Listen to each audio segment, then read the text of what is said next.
Hello, I'm Rick Coombs. I'm here today with Charlie Pautler of the Old Shawnee Town 1929, and we're here to talk about the upcoming event of the Old Shawnee Days.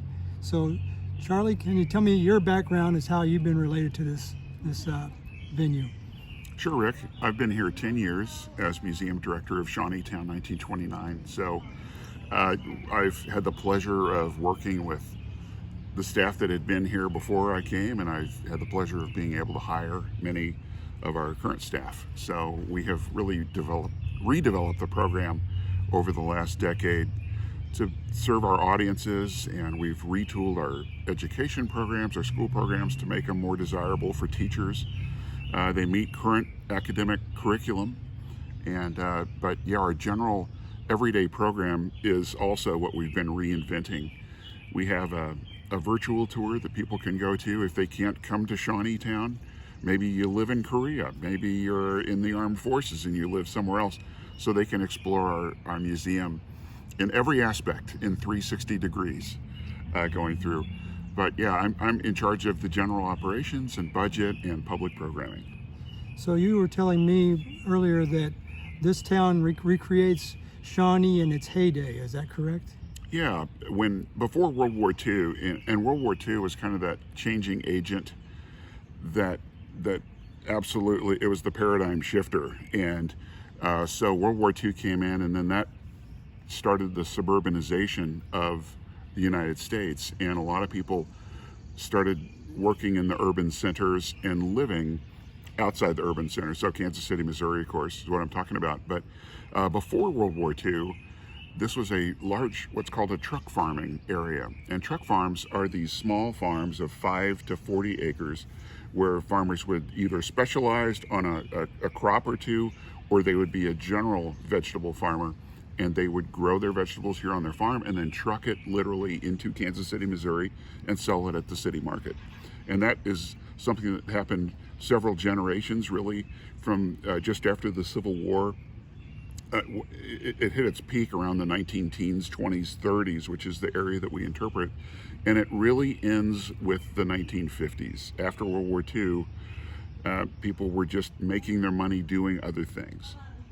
So the buildings here are fairly recent. Many of them are fairly recent structures, but you're still trying to create the atmosphere of that era in general. And you say there's been a lot of improvements over the last few years. Yeah, a lot. If you visited Old Shawnee Town back 20 years ago, there's not much that you would recognize, except maybe our key iconic building that started it all was our stone building behind us. It was known for a couple generations as the first territorial jail of Kansas. We've done some subsequent research since then. It wasn't a jail, but it was certainly a key building in the history of the town. But we have really focused on telling that story of the 1920s into the 30s, that supporting mechanism for agriculture, all the businesses that would have popped up to support the area farmers, and then of course the farm and the farm products themselves. And so this area right here is the focus of the Old Shawnee Days festival. Do you know when that started? It started, I believe the first festival was the year after this building behind us, the stone building, was dedicated, which would have been 1967. And so it has grown. It wasn't known as Old Shawnee Days in the first few years, but I think by 1973, 74, it became Old Shawnee Days. And it's always, the one thing that has never changed about the festival, I think is really cool.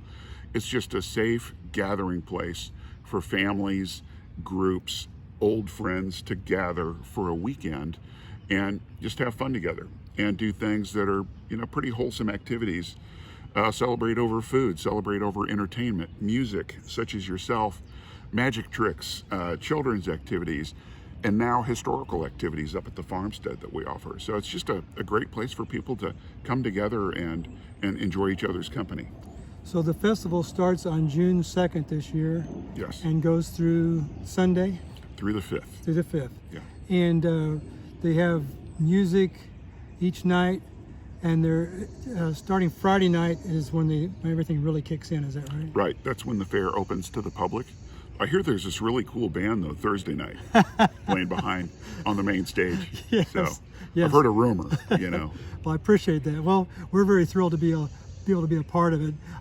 I personally have played with other bands here in the gazebo behind us, but I've never had a chance to play on the main stage, so we're really thrilled about being allowed to play and share our music, which we love to do. So, yeah, so we'll be playing Thursday night from 7 to 9 on June the 2nd.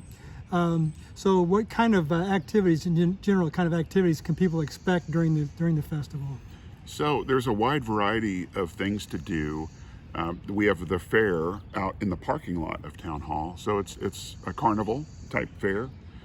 We've got all kinds of craft people and vendors and everything from food. So there's really three big areas. The main parking lot where the carnival is, and then inside the green here in the town part of Shawnee Town, we've got all kinds of food vendors and other things going on, children's activities, Wild West characters walking around. And then up at the farmstead proper, we have historical type activities for families, especially geared towards children, that have to do with our historical mission of, interpreting the 1920s. So the activities are mostly in the evening on Thursday and Friday, and I understand all day on Saturday and Sunday. Correct. We open with the music on Thursday, and then the fair opens on Friday with more music, and then Saturday and Sunday, everything is open, including the farmstead activities. And the farmstead activities run from 11 to 5 on Saturday and 12 to 5 on Sunday. Well, I really appreciate you taking time out of your day to kind of fill us in on what goes on here and how the festival works, and we really appreciate it. We're really looking forward to Jammin Jan and the Gratidudes playing here on June the 2nd from 7 to 9 on the main stage, and we hope you all can come enjoy the carnival and the music, and looking forward to seeing everybody on June the 2nd. Thank you, Rick. Here's a video of the old Shawnee Town to kind of give you an idea without people and vendors in here what it looks like. Trying to recreate 1929 Shawnee.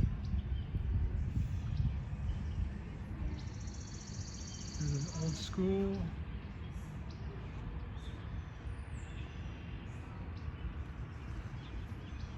We have a gas station. Very good store at the end here. Come join Jammin Jan and the Gratidudes Band at Old Shawnee Days on the main stage Thursday, June 2nd from 7 to 9 p.m.